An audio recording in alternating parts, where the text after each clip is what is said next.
What if the person you insulted today is the one who controls your future?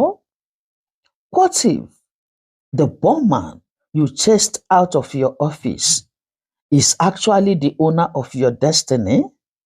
In this story, a powerful bank managing director believed she was untouchable. She had money, power, connections, and influence. But there was one thing she didn't have: humility. And that one missing piece destroyed everything she built. Watch till the end, because the twist in this story will shock you. Welcome to Olu Beauty African Folktales channel. Here we tell you the way it is. Have you subscribed? If not, oh yeah, run kitty kitty, run kata kata. Subscribe, like, comment and share. Share it with your families and friends. And don't forget to touch the bell button so that you'll be notified each time we put out new video. Oh yeah, grab your popcorn, sit jeje and enjoy yourself. Oh yeah, let's go there. The morning sun rose slowly over the busy streets of Lagos, casting golden light on the endless traffic that crawled through Victoria Island. Luxury cars honked impatiently while street hawkers shouted at the top of their lungs, displaying everything from bottled water to phone chargers.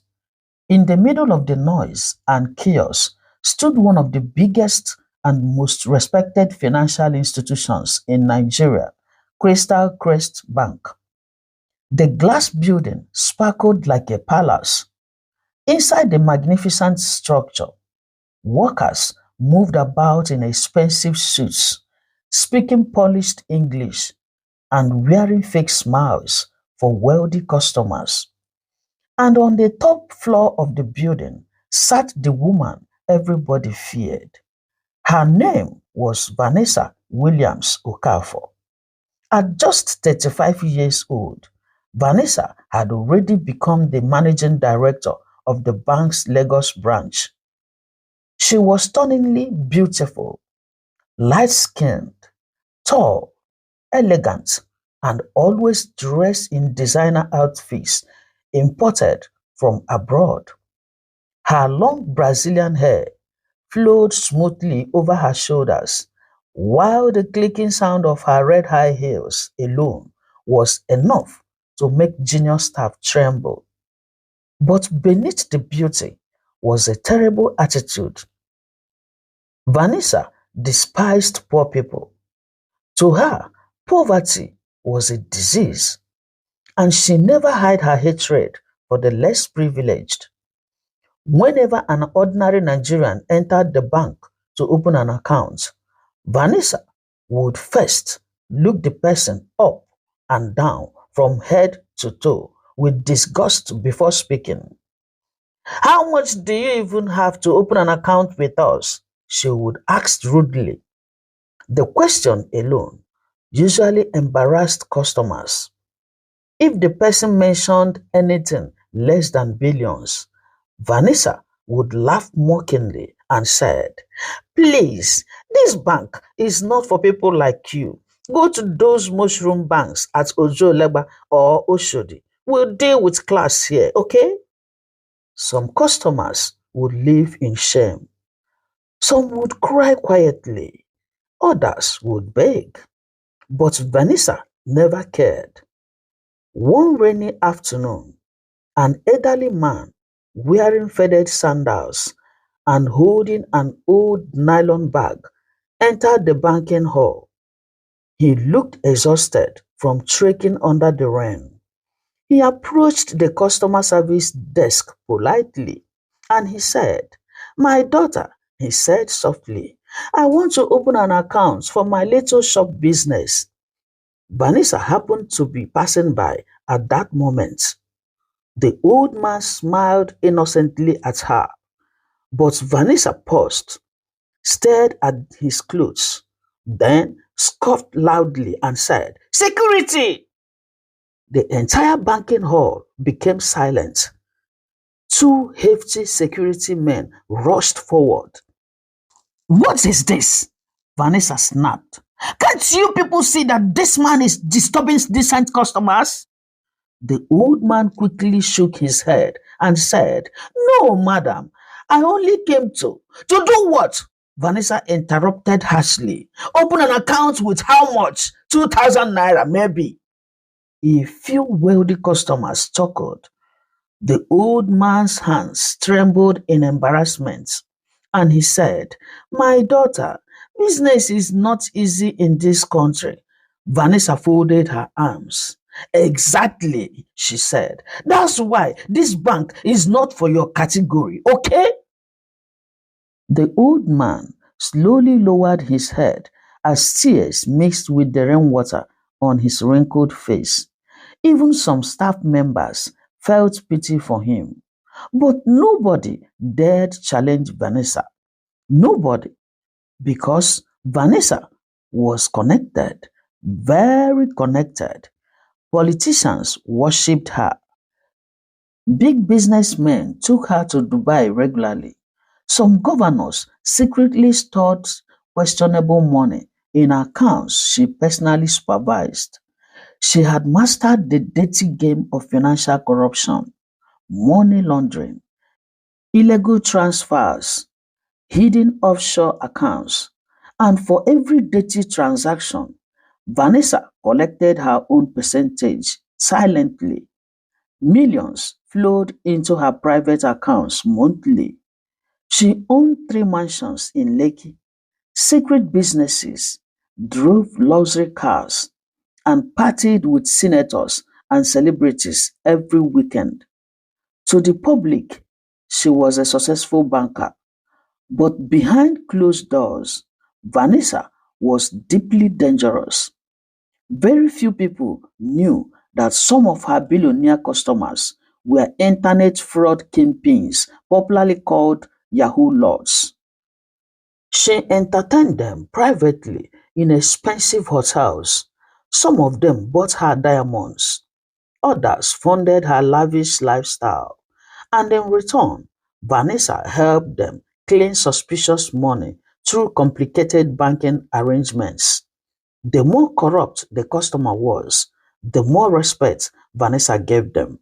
One evening, a notorious businessman named Chief Balogun arrived at the bank with heavy security escorts. Immediately Vanessa saw him, her face transformed into sweetness. Chief, she screamed excitedly. She personally rushed downstairs to receive him. Workers watched in shock as Vanessa almost bowed before the man. Sir, please come to my office, she said, smiling brightly. Inside her luxurious office, she served him imported wine and expensive snacks. Chief Balogun leaned back comfortably. You are still my favorite banker, he said proudly. Vanessa laughed seductively and said, And you are still my favorite customer. The man handed her a black briefcase. Vanessa opened it carefully. Bundles of dollars, fresh dollars. Her eyes sparkled immediately. This is just your appreciation, Chief Balogun whispered. Vanessa smiled widely and said, You know, I will always take care of your transactions. But unknown to Vanessa, not everybody in the bank admired her success. Some workers secretly hated her wickedness, especially a young customer service officer named Adobe. Adobe came from a humble background in Enugu and believed every customer deserved respect regardless of wealth. Several times, Adobe had watched Vanessa humiliate struggling Nigerians publicly, and each time her heart broke. One afternoon, after Vanessa insulted a pregnant woman who came to deposit 50,000 naira, Adobe could no longer keep quiet, and she said, Ma, Adobe said carefully, with due respect, every customer matters. The entire office froze. Nobody spoke to Vanessa that way. Vanessa slowly removed her glasses and said, What did you say? Adobe swallowed nervously. I said, every customer deserves dignity.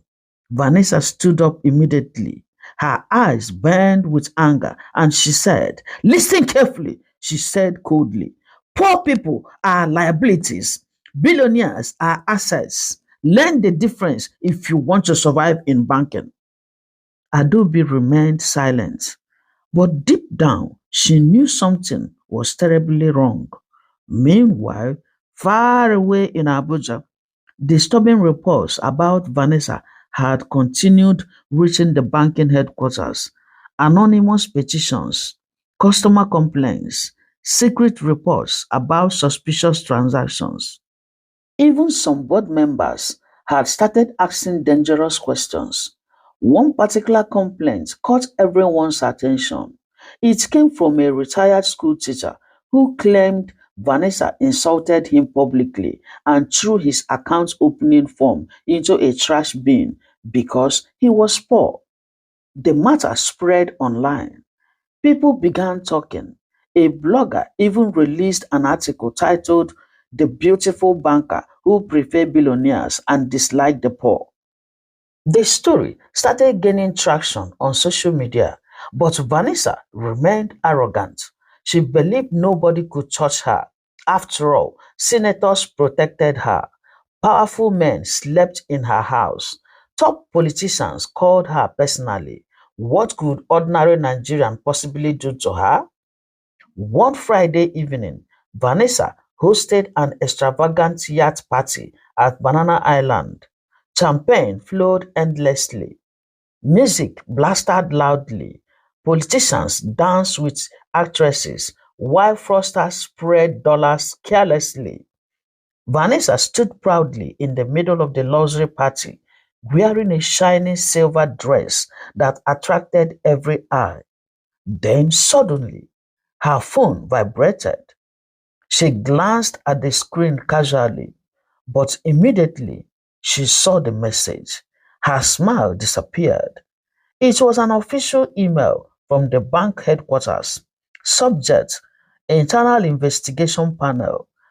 Vanessa's heartbeat skipped by.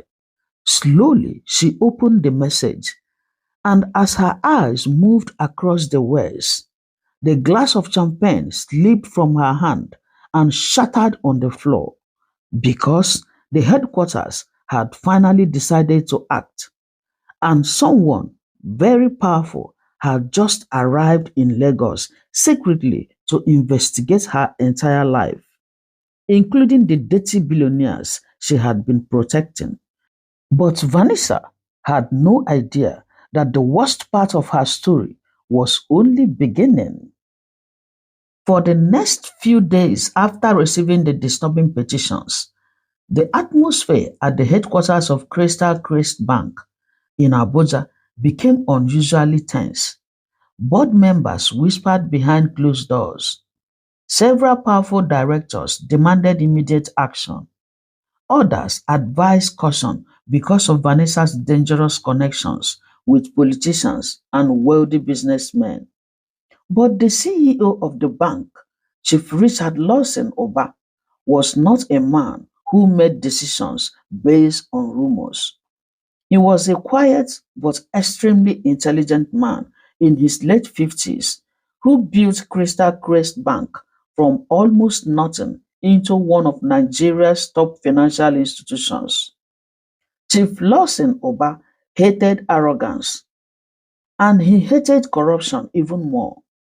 After carefully reading all the reports against Vanessa, he leaned back in his office chair and sighed heavily and said, this woman is either a brilliant banker, he muttered quietly, or the biggest disgrace this bank has ever produced. One board member adjusted his glasses nervously and said, sir, her branch generates massive profits monthly. Oh."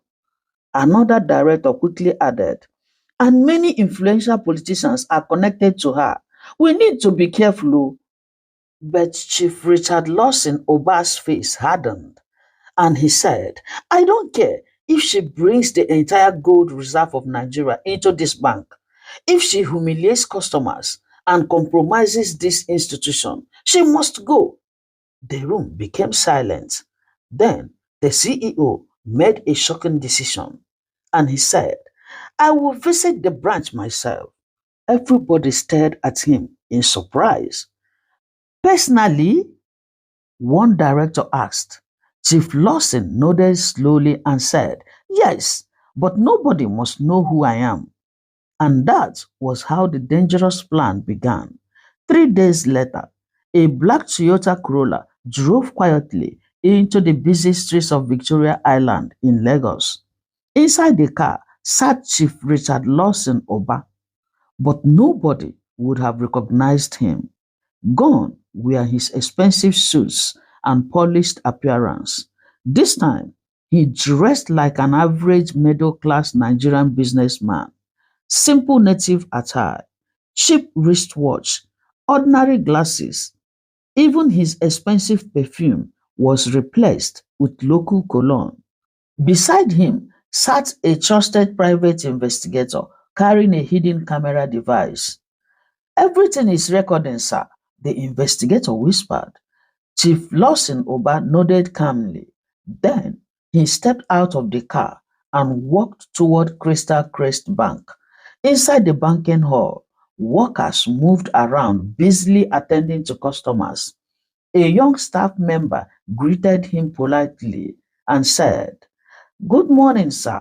How may we help you?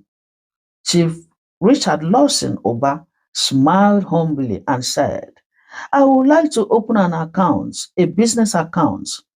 The lady handed him a form respectfully and said, Do you mind telling us the nature of your business, sir? I import electronics from China, he replied calmly. The staff member smiled. That's wonderful, sir, she said.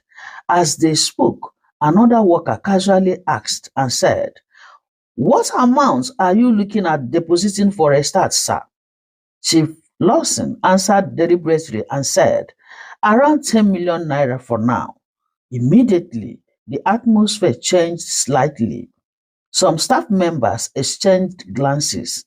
10 million was not small money to ordinary Nigerians. But within Crystal Crest Bank, where billionaires move money like pure water, it was considered small class wealthy. Just then, the glass entrance doors opened dramatically. Vanessa walked in. Her heels clicked loudly against the marble floor as workers greeted her nervously. Good morning, ma. Good morning, ma. Vanessa barely responded. She was busy checking her phone while two junior staff followed behind her carrying her files. One of the workers quickly rushed toward her. Ma, there is a man here who wants to open an account with about 10 million naira. Vanessa stopped walking. Slowly, she raised her head. 10 million? The worker nodded. Yes, ma. Vanessa's lips curled with irritation immediately, and she said, Why are people like this always stressing themselves? She muttered. Then she walked directly toward Chief Lawson. The entire banking hall became silent instantly. Some workers already feared what was about to happen. Vanessa looked Chief Lawson over from head to toe.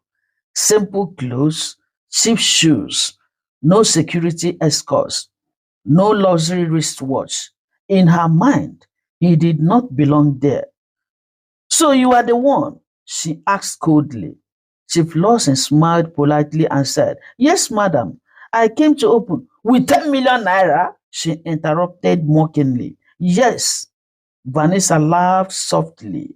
The sound was filled with insults. Sir, do you even understand the kind of bank this is? Chief Lawson remained calm. I believe every bank accepts customers, Chief Lawson said. Vanessa folded her arms and said, Not every customer. The banking hall became uncomfortable. Some staff lowered their heads in shame.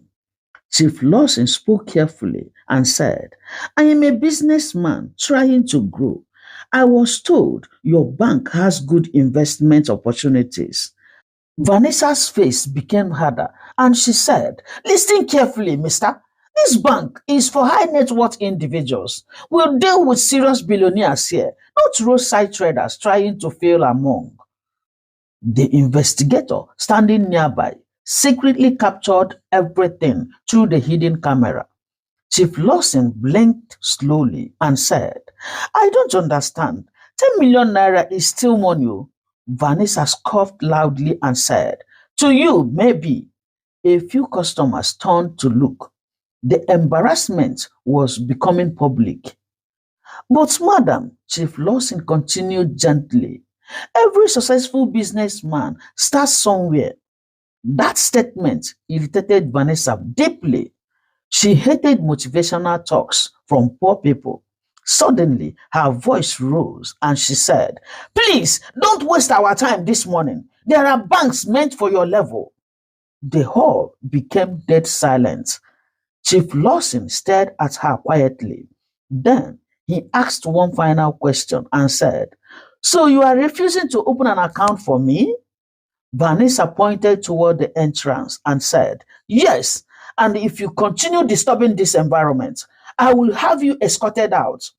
Even the staff handling the forms looked terrified.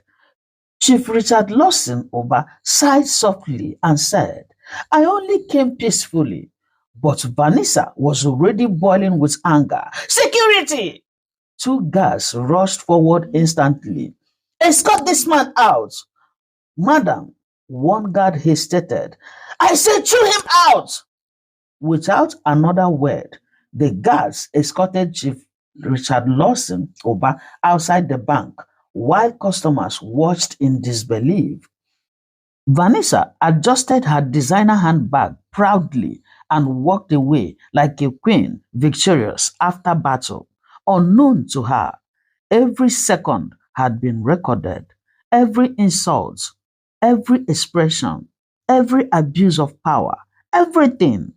Outside the bank, Chief Richard Lawson Oba entered his car quietly.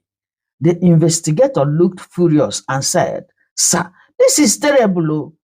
But Chief Richard Lawson Oba simply removed his glasses slowly, and for the first time since the operation began, his eyes burned with disappointment, and he said, she has destroyed herself, he said quietly.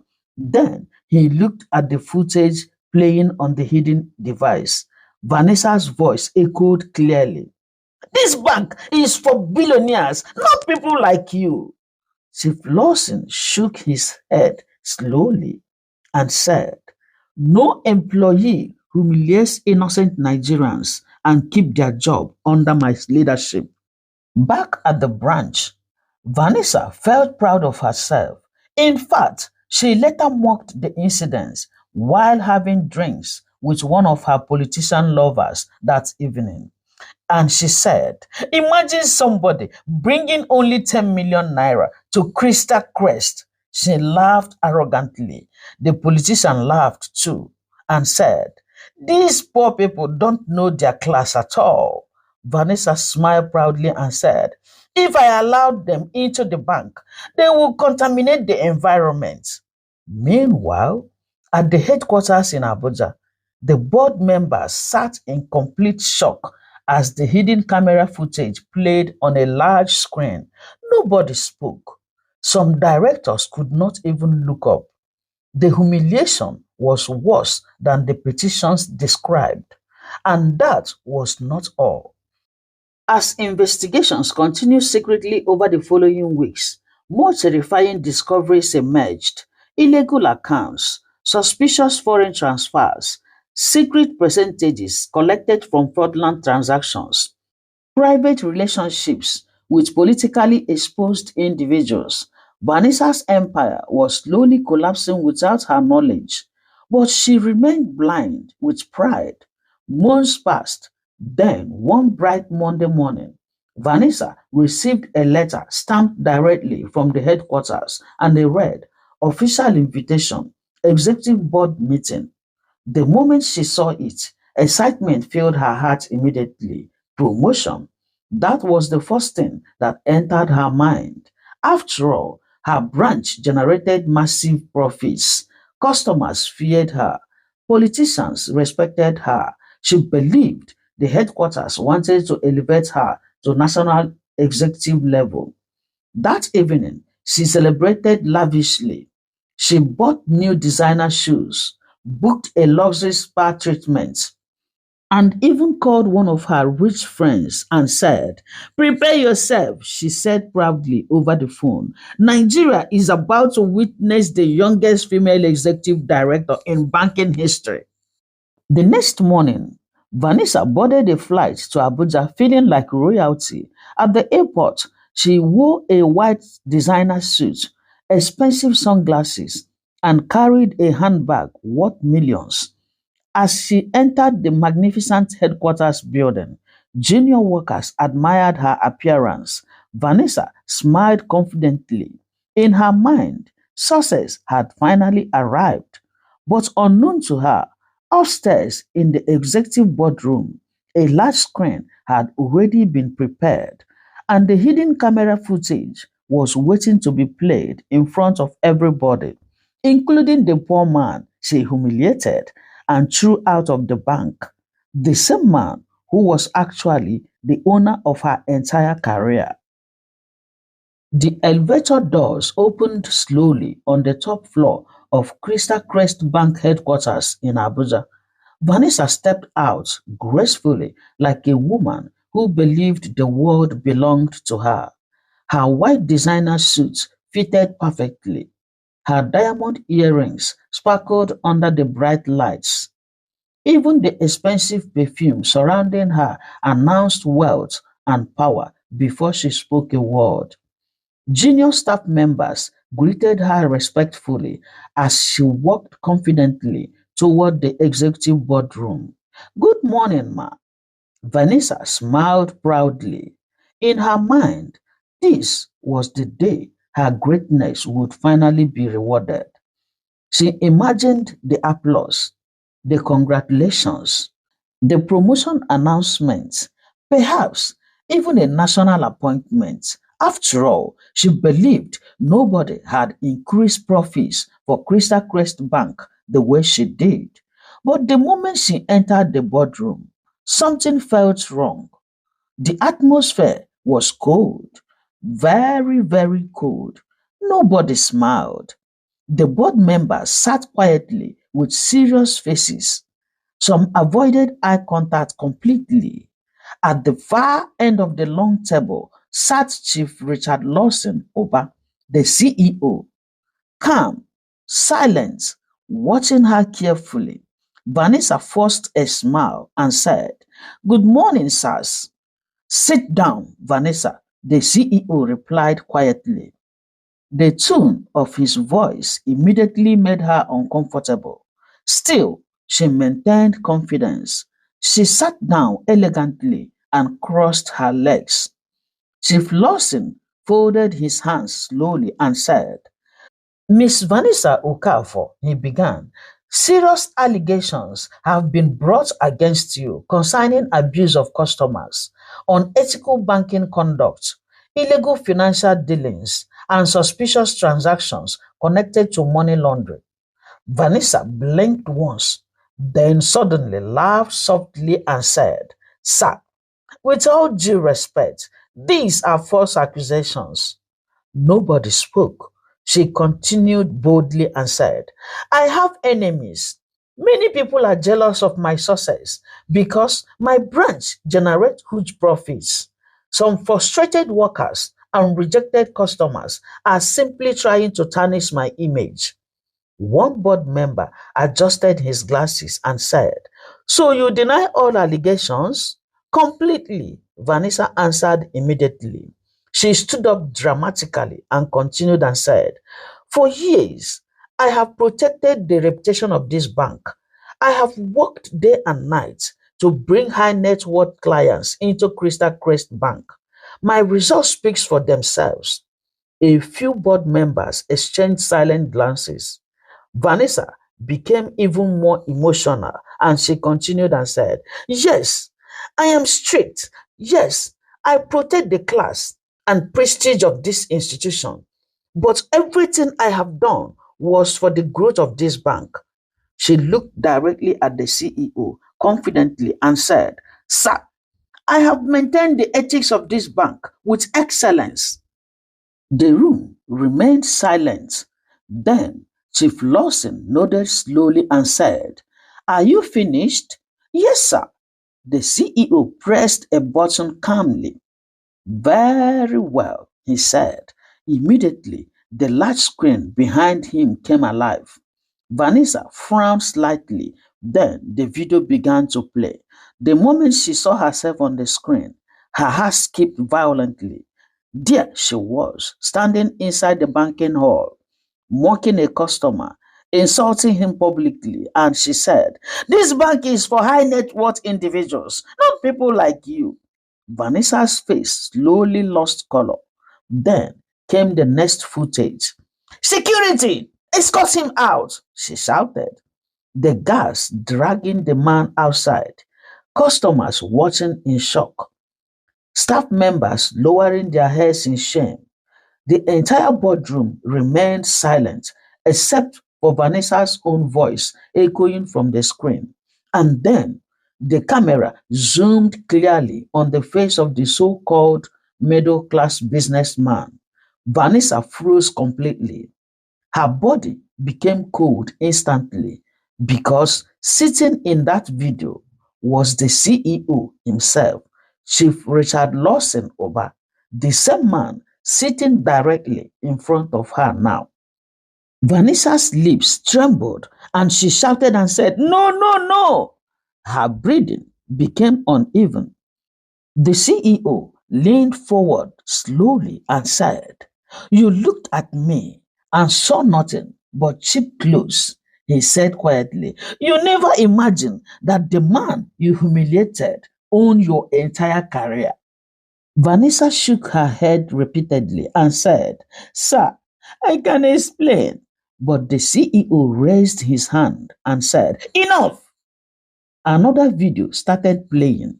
This time, it showed suspicious financial transfers, secret offshore transactions, encrypted account records, meetings with known fraudsters, payments from politicians under investigation, private percentages transferred into hidden accounts belonging to Vanessa.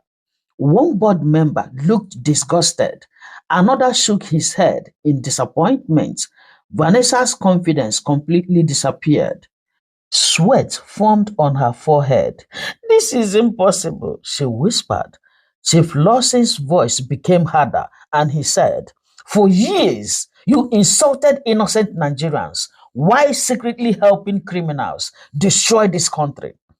Vanessa suddenly fell to her knees and said, "Sir, please, please forgive me. I made mistakes." But nobody moved. Nobody pitied her. Then the CEO said the words that destroyed the rest of her world. And he said, "You once believed power would protect you." He pressed another button under the table. "Come in," he said.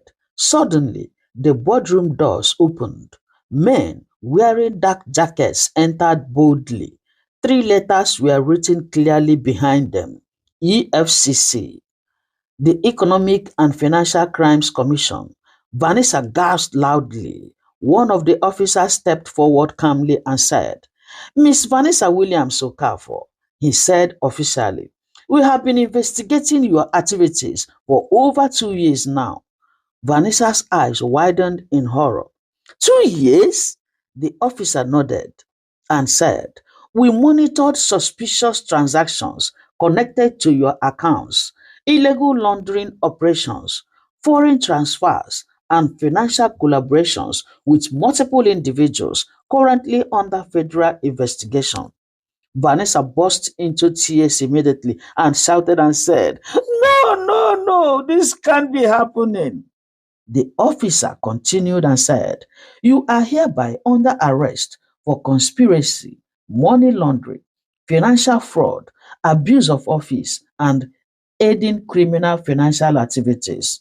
As they handcuffed her, Vanessa looked desperately at the board members. Nobody spoke for her, not the politicians she protected, not the billionaires she worshipped, not the fraudsters she helped.